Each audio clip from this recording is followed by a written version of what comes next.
Hello friends, ಎಲ್ಲರೂ ಹೇಗಿದ್ದೀರಾ? Welcome back to my channel. ಬನ್ನಿ ಇವತ್ತಿನ ಎಪಿಸೋಡ್ ನೋಡ್ಕೊಂಬಿಡೋಣ. ಈ ಕಡೆ ಶಾಂತಿ ಮೀನಾಗೆ ಕೈಲಾಗದೆ ಇದ್ರೂ ಈ ಕೆಲಸ ಎಲ್ಲ ಚೆನ್ನಾಗಾಗುತ್ತಲ್ವ ನಿನಗೆ, ಮನೆ ಕೆಲಸ ಎಲ್ಲ ಮಾಡೋಕ್ಕಾಗಲ್ಲ, ಹೂವು ಮಾತ್ರ ಕಟ್ಟೋಕ್ಕಾಗುತ್ತೆ ಅಂದಾಗ, ಇಲ್ಲ ಅತ್ತೆ ಆರ್ಡರ್ಸ್ ಇದೆ ಅದಕ್ಕೆ ಕಟ್ತಾ ಇದ್ದೀನಿ ಅಂತಂತಾರೆ. ಇದನ್ನೇ ಒಂದು ನೆಪ ಮಾಡ್ಕೊಂಡಿರಬೇಡ, ಆದಷ್ಟು ಬೇಗ ವಾಸಿ ಮಾಡಿಕೊಂಡು ಬಂದು ಮನೆ ಕೆಲಸ ಮುಗಿಸು. ನೀನು ಇಲ್ಲಿ ಆರಾಮಾಗಿ ಕೂತ್ಕೊಂಡು ರೆಸ್ಟ್ ತೊಗೊತಾ ಇದ್ದರೆ ನನಗೆ ಇಲ್ಲಿ ಮನೆ ಕೆಲಸ ಮಾಡೋರು ಯಾರು ಅಂತ ಹೇಳಿ ಅಂತ ಇರ್ತಾರೆ. ಅದೇ ಟೈಮ್ಗೆ ಸೂರ್ಯ ಅಲ್ಲೇ ನಿಂತಿರ್ತಾನೆ. ಅದನ್ನು ನೋಡಿ ಶಾಂತಿ ಸುಮ್ಮನೆ ಆಗೋಗ್ತಾಳೆ. ನಾನು ನೋಡಿ ಯಾಕೆ ಸಕ್ಕರೆ ಸುಮ್ಮನೆ ಆಗೋದೆ, ಮಾತಾಡೋ ಅಂದಾಗ ನಿನ್ನ ನೋಡಿ ಏನೂ ಸುಮ್ಮನೆ ಆಗಿಲ್ಲ ನಾನು ಅಂದ್ಕೊಂಡು ಕೋಪ ಮಾಡಿಕೊಂಡು ಮುಖ ತಿರ್ಸ್ಕೊಂಡು ಒಳಗಡೆ ಹೋಗಿಬಿಡ್ತಾಳೆ. ಈ ಕಡೆ ಸೂರ್ಯ, ಏನಕ್ಕೆ ಬೇಕಿತ್ತು ಹೆಂಡ್ತಿ ನಿನಗೆ, ಹೂವು ಎಲ್ಲ ಏನು ಕಟ್ಟಬೇಕಿತ್ತು, ಕೈ ಆಗಲ್ಲ ಅಂದಮೇಲೆ ಸುಮ್ಮನೆ ರೆಸ್ಟ್ ತೊಗೋಬೇಕಲ್ಲ, ನಿನಗೆ ಯಾಕೆ ಬೇಕಿತ್ತು ಅಂತಂದಾಗ, ಇಲ್ಲ ರೀ ಆರ್ಡ್ರ್ ಕೊಡಬೇಕು, ತುಂಬ ಆರ್ಡ್ರಸ್ ಇದೆ ಅಂತಂತಾಳೆ. ನೋಡ್ದಾ ಸಣ್ಣ ಪುಟ್ಟ ಆರ್ಡ್ರ್ಗಳು ಎಷ್ಟೊಂದಿದೆ ನಿನಗೆ, ಡೆವಲಪ್ಮೆಂಟ್ ಆಗಿಬಿಟ್ಟೆ ಮೀನಾ ಅಂತಾರೆ. ಅದಕ್ಕೆ ಈ ಕಡೆ ಮೀನಾ, ಇಲ್ಲ ರೀ ಎಷ್ಟು ಒಳ್ಳೆ ದೊಡ್ಡ ಆರ್ಡ್ರ್ ಮಿಸ್ ಆಗೋಯ್ತು, ತುಂಬ ಬೇಜಾರಾಗ್ತಾಯಿದೆ ಅಂಥೇಳಿ ಈ ಕಡೆ ಮೀನಾ ಅಂತಾಳೆ. ಆ ಥರ ಅಂದ ತಕ್ಷಣ ಈ ಕಡೆ ಸೂರ್ಯ, ಬೇಜಾರಾಗಬೇಡ ಮೀನಾ, ಏನೂ ಆಗೋದಿಲ್ಲ, ನಾನಿದ್ದೀನಿ, ತಲೆ ಕೆಡ್ಸ್ಕೊಳಕ್ಕೆ ಹೋಗ್ಬೇಡ, ಅದು ನಿನ್ನ ಕೈಗೆ ಸೇರಬೇಕು ಅಂದರೆ ಸೇರುತ್ತೆ, ನೀನು ಯಾಕೆ ಅದ್ರ ಬಗ್ಗೆ ತಲೆ ಕೆಡ್ಸ್ಕೊತಾ ಇದೆಯಾ ಅಂತೇಳಿ ಅಂತಾರೆ. ಆದರೂ ಮೀನಾ ಸಪ್ಪಗನೇ ಇರ್ತಾಳೆ. ಒಂದು ಸ್ವಲ್ಪ ನಗು ಅಂತಂದರೂ ನಗೋದೇ ಇಲ್ಲ. ಸರಿ ಏನಾದರೂ ಮಾಡಿ ನಾನು ಹೆಂಡ್ತಿನ ನಗಿಸ್ಲೇಬೇಕಲ್ವ ಅಂಥೇಳಿ ಸಾಂಗ್ ಆಡ್ಕೊಂಡು ಅಲ್ಲಿರೋ ಹೂವನ್ನ ಮೀನಾ ಮೇಲೆ ಎರ್ಚ್ಕೊಂಡು ಸಾಂಗ್ ಆಡ್ಕೊಂಡು ಕೂತ್ಕೊಂಡಿರ್ತಾನೆ. ಇದನ್ನು ನೋಡಿದ್ದ ರೋಹಿಣಿ ರೂಮಲ್ಲಿರೋ ಮನೋಜನ್ನು ಕರ್ಕೊಂಬಂದ್ಬಿಟ್ಟು, ಬನ್ನಿ ಮನೋಜ್ ಅಂತೇಳಿ ಕರ್ಕೊಂಬಂದು ತೋರಿಸ್ತಾನೆ. ಮನೋಜನು ಸಹ ಸೂರ್ಯ ಹೂವನ್ನು ಬಿಸಾಕ್ಕೊಂಡು ಮೀನಾ ಮೇಲೆ ಸಾಂಗ್ ಆಡ್ತಾ ಇರೋದನ್ನ ನೋಡ್ತಾನೆ. ನೋಡಿ ಅದಾದಮೇಲೆ ರೋಹಿಣಿ ಮತ್ತು ಮನೋಜ್ ಇಬ್ಬರು ಸಹ ರೂಮ್ಗೆ ಹೋಗ್ತಾರೆ. ಈ ಕಡೆ ರೋಹಿಣಿ ನೋಡಿದ್ರೆ ಮನೋಜ್ ಅವರು ಏನು ಮಾಡ್ತಾ ಇದ್ದಾರೆ ಅಂದಾಗ, ನೋಡಿದೆ ಚಿಕ್ಕ ಮಕ್ಳ ಥರ ಹೂವು ಇಸ್ಕೊಂಡು ಆಟ ಆಡ್ತಾ ಇದ್ದಾನೆ, ಅದರಲ್ಲಿ ಏನಿದೆ ದೊಡ್ಡ ವಿಶೇಷ ಅಂತ ಹೇಳಿ ಈ ಕಡೆ ರೋಹಿಣಿ ಮತ್ತು ಮನೋಜ ಮಾತಾಡ್ತಾ ಇರ್ತಾರೆ.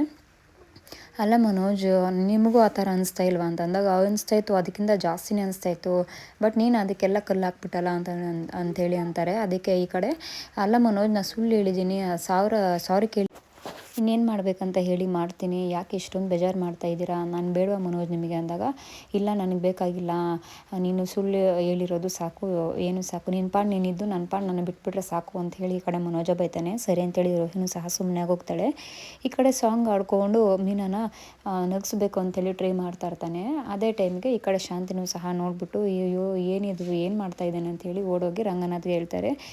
ಬನ್ನಿರಿ ನೋಡಿ ರೀ, ನಿನ್ನ ಕಿರಿಮಗ ಏನು ಮಾಡ್ತಾ ಇದ್ದಾನೆ, ಆ ಮೀನಾ ಮೇಲೆ ಹೂವು ಹಾಕ್ಕೊಂಡು ಸಾಂಗ್ ಆಡ್ಕೊಂಡು ಕೂತಿದ್ದಾನೆ, ಅದನ್ನ ನೋಡೋಕ್ಕಾಗ್ತಾಯಿಲ್ಲ ನನ್ನ ಕೈಯಲ್ಲಿ ಅಂತಂದಾಗ ಈ ಕಡೆ ರಂಗನಾಥ್ ಬೈತಾ ಇರ್ತಾನೆ.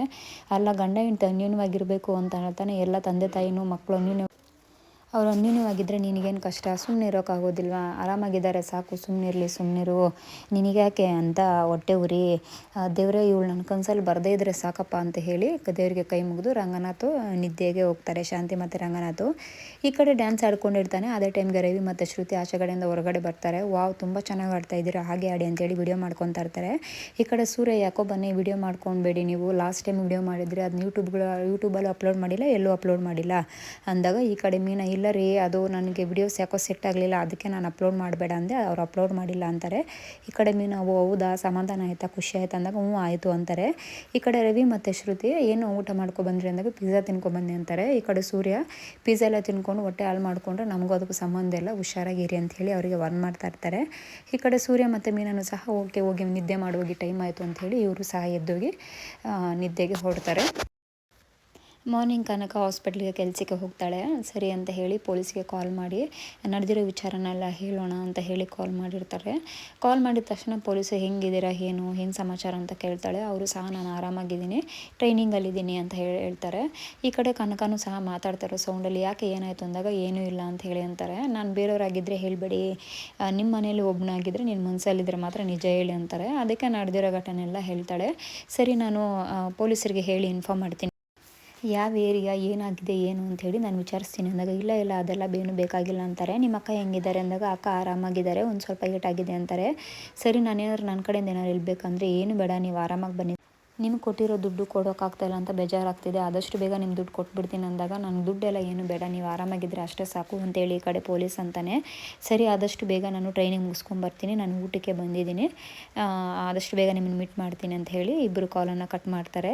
ಈ ಕಡೆ ಪೊಲೀಸವರ ಅಮ್ಮ ಬಂದು ಆಟೋಲ್ಲಿ ಬರ್ತಾ ಇರ್ತಾರೆ. ಆಟೋ ರಿಪೇರಿ ಆಗಿಬಿಡುತ್ತೆ.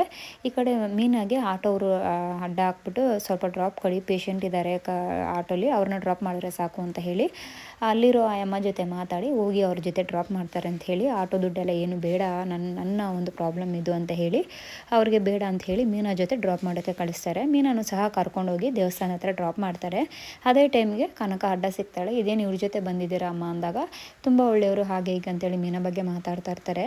ಮೀನಾಗೆ ಕನಕನ ಪರಿಚಯ ಮಾಡಿಕೊಡ್ತಾರೆ. ಕನಕನ ಪರಿಚಯ ಮಾಡಿಕೊಟ್ಟು ತುಂಬ ಒಳ್ಳೆ ಹುಡುಗಿ, ನಮಗೆ ಹೆಲ್ಪ್ ಮಾಡ್ತಿದ್ದಾಳೆ ಹಾಗೆ ಹೀಗೆ ಅಂತೇಳಿ ಹೊಗಳ್ತಾ ಇರ್ತಾರೆ.